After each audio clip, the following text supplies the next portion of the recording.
yesterday, we did the resting metabolic assessment, we did a VO2 max test, we did a gait evaluation, and we made some corrections to the way he's moving. We got some data from the VO2 max test indicating what his potential threshold is, where his metabolic turn point is, and now we're going to do a thing called trust but verify. What I'm going to do is I'm going to take my chase bike, which incidentally is set up where I have data that I'm collecting from him, such as his heart rate, his pace, the distance we traveled, and I'm also going to be quizzing him along the way to find out what his perception of the effort is, because we want to compare his perception of effort to what we found from the clinical information. This is powerful, powerful stuff. And again, I call it trust but verify simply because I don't want to rely wholly on what the clinical information provides me, because getting out in the real world, running in the street, doing what you're doing, you're going to see heart rate responses are going to be different. The sustainability of the effort is going to be different. So I hope you enjoy this. Okay, what you're not seeing is that we just got back from running about 1 kilometer on the road. Then I had him do a farmer carry for about 100 meters and had him go straight out back into the run for another 1 kilometer run. When he comes back, I'm going to put him on my fancy Dan treadmill here, which is set at about an 18% grade, and it's set up for a simulation of a sled push. It's not accurate. I can't tell you whether it's precise relative to what would be in a Hyrox, but I can tell you it's not freaking easy. After he finishes, I'm going to give him a minute there. After he gets that minute done, he's going right back out to this run. And when he comes back, I'm going to have him do, well, let's go like 50 wall balls, and then have him go back out and do a run. What we're looking at is what his collective heart rate is doing, so that we can compare it to the analysis we got from the VO2 max test. Now, I can tell you that prior to this, we went out and I tracked him on my bike, and I found that when his perception of effort was at about a 7 out of 10, he was rolling at about 172 beats per minute. What I've learned from the VO2 test, his threshold is about 152 beats per minute, so clearly he's into his carbohydrate stores pretty hard, producing a good bit of lactate. But the question is not whether he's acidic. The question is, what is sustainable? People don't talk about sustainability. This is critically important to identify what you can tolerate versus what the equipment is saying about you. But the 2 bits of information are great. Straight up onto this, sled push. I want 1 minute. As soon as you get on, it's going to start. Push, push, push. Get it going.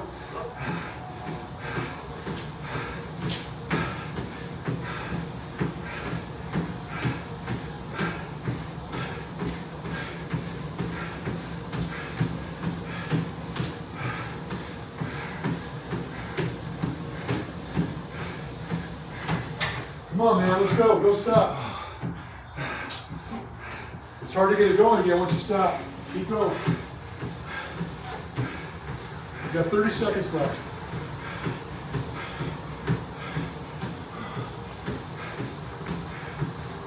Come on, man. You got this. You got this. You got this.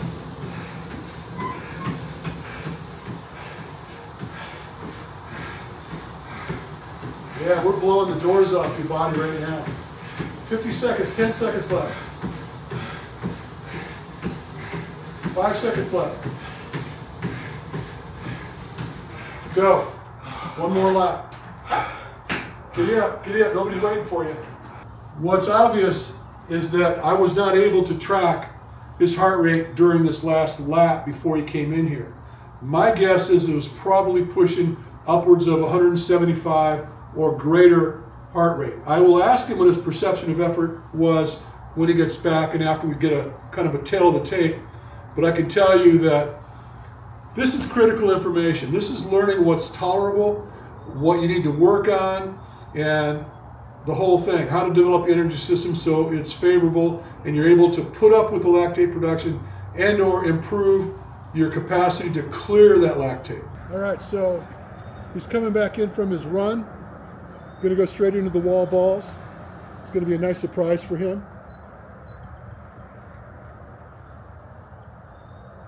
How you holding up? Trying to die? Wall balls, about 50 repetitions. However long it takes you to get 50 is what we're looking for. No rep, got to get deeper. There you go. Hit the wall. 1, 2, catch that ball at your chest. Don't let it drop down in front of you like that. Makes a difference, right? Yeah.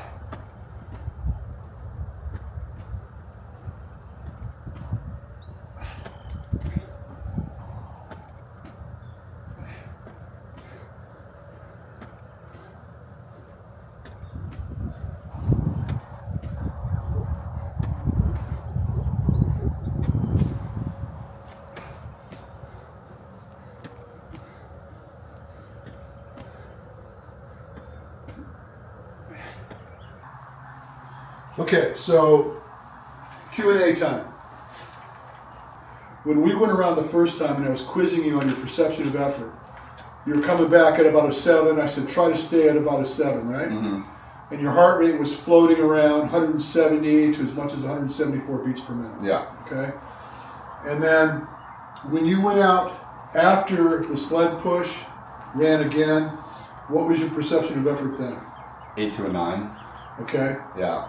And did you get a chance to see what your heart rate was doing while you were running? I didn't. Okay. I didn't check. So clearly it was going to be higher than 174. I could definitely feel that it was higher than that. Probably 178, 179.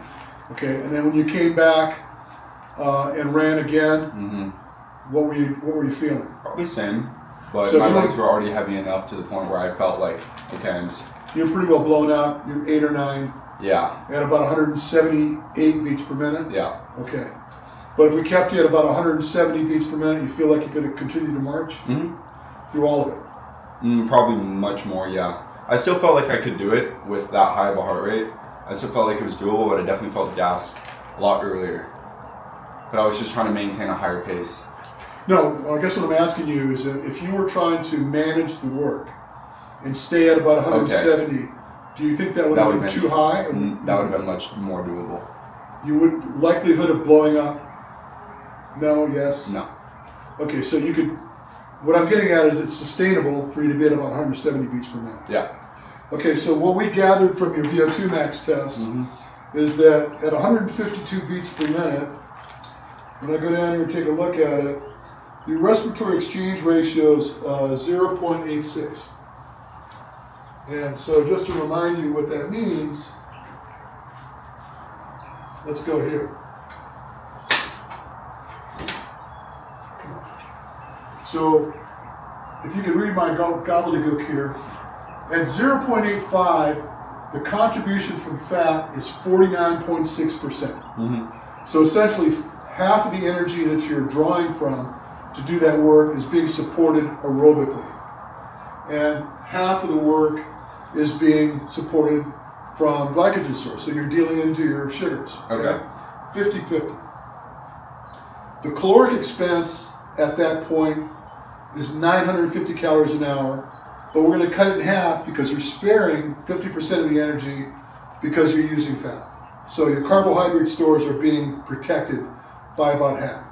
So in an hour, you're only spending about 400, 450 calories from your carbohydrate stores, which means the concern of running out of energy is not a concern. You're not going to run out of energy. Yeah.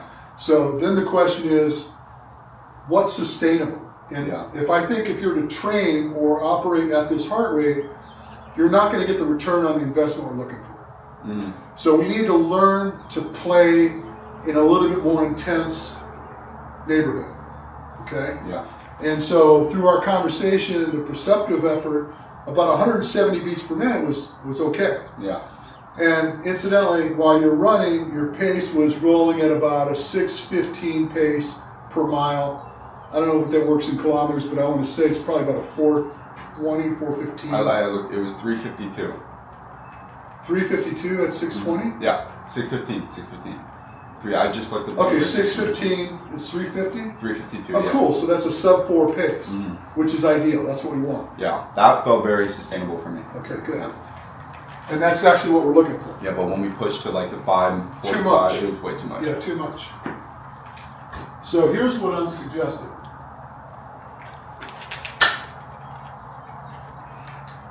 And this is where people had a lot of pushback with me, had a little trouble with it. Mhm. You know, people want to operate in linear concerns, okay? So they want to say, all right, so here's the middle of the road, 152 beats per minute. Someone might suggest that if you operate somewhere here, maybe like 145 beats per minute, Mhm. you're going to start promoting zone 2. So this is aerobic, and the hope is that if you spend a lot of energy down here, that this threshold will start to march north, right? Mhm. The problem with this is that if you spend a lot of energy here, you're not gonna learn to clear the lactate you're producing when you do get up into this range. Yeah. So that's not what we want to do. I think that's just the long way around the horn, and it's probably not going to be as effective when you are trying to set a personal record. So here's what I'm suggesting we're going to do. Let's do it with this. So we're going to do this. We're going to go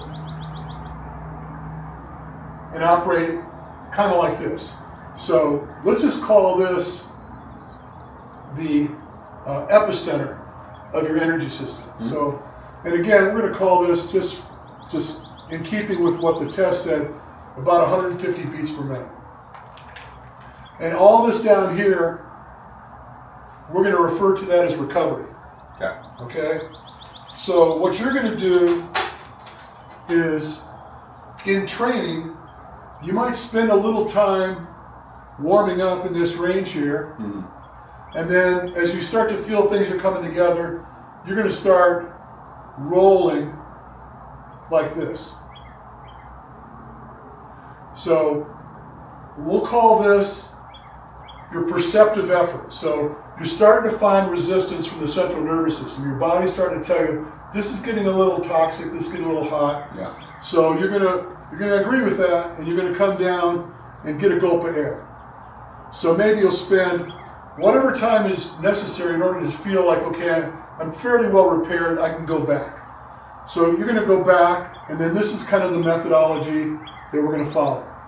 Now, I'm not gonna attach a timeline to how long you're here versus here, Yeah. but I'm suggesting that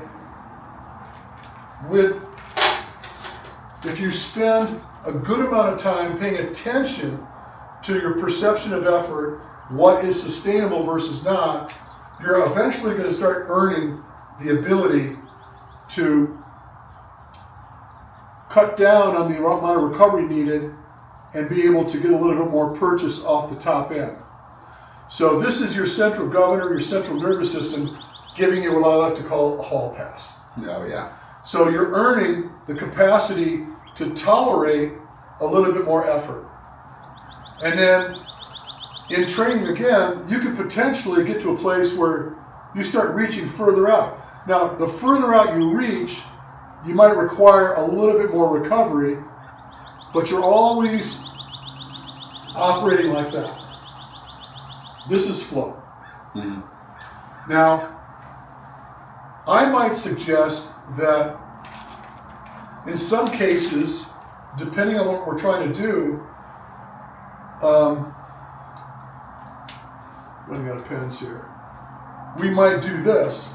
We might go like this. So we might spend a little bit more time on the lower end of the intensity scale and a little less intensity on the top end of the scale. So when you were asking me about the 70-30, Mm-hmm. Oh yeah. so this would be 70% and this would be 30%. Okay. So what we're doing is we're gaining anaerobic influence and aerobic influence. Mm-hmm. Now, this would be more appropriate if what you're trying to do is achieve the ability to sustain work for a greater length of time. I see. So if you were doing a half marathon, if you're running a marathon, something like that, you're going to need this in order to create pace. You're going to need this in order to support the work for a greater length of time. Okay. Hyrox isn't like that. Hyrox is more akin to something like this, where you're going to start learning to make friends with this anaerobic environment, and then take energy recovery as necessary. But the key here is developing tolerance and earning that hall pass I spoke of. Okay. And I'm not going to get into the science. We spoke about this yesterday of what's going on when you're here and why your body's allowing you to put up with this toxic environment opposed to something like this, or actually some steady state hope that one day that this is going to start moving. Mm-hmm. That makes sense. And so, you know, in keeping with that, I would suggest that for you, based on what we learned, is that we could probably cause you to come down to about 160 beats per minute, and then as you evolve, top out at like 175. So your flow cycles might be maybe like 150 to in the neighborhood of 175. Okay. So like this is what I'm talking about. Okay. There's no need to go lower than that.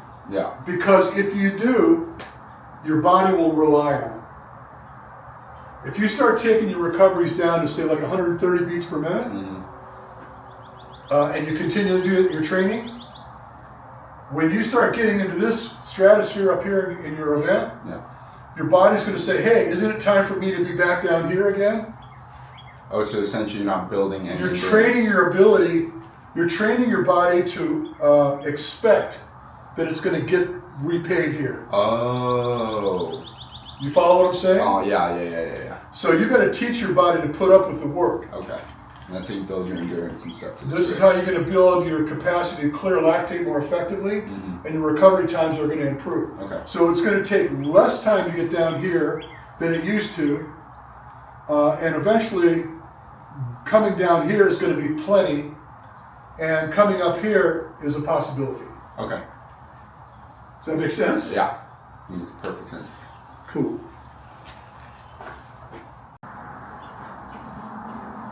So the question posed was, I was going to spend 5 minutes here, 2 minutes there. That's kind of how I was following it. I don't want you to do that. I want you to listen to what your body's telling you.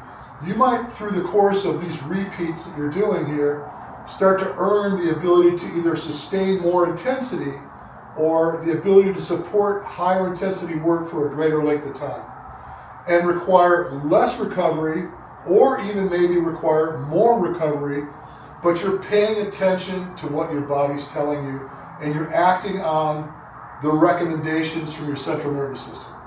When your brain says, Dakota, that's enough, let's get out of here for a while, listen to it. But also, the mechanics are critical. You got to start thinking about any adjustments you needed to make to get into a better place. So we talked about postural issues, what's going on with your arm swing, the way you're hanging your head versus where your body is in space, whether you're overstriding, whether you're landing on your forefoot.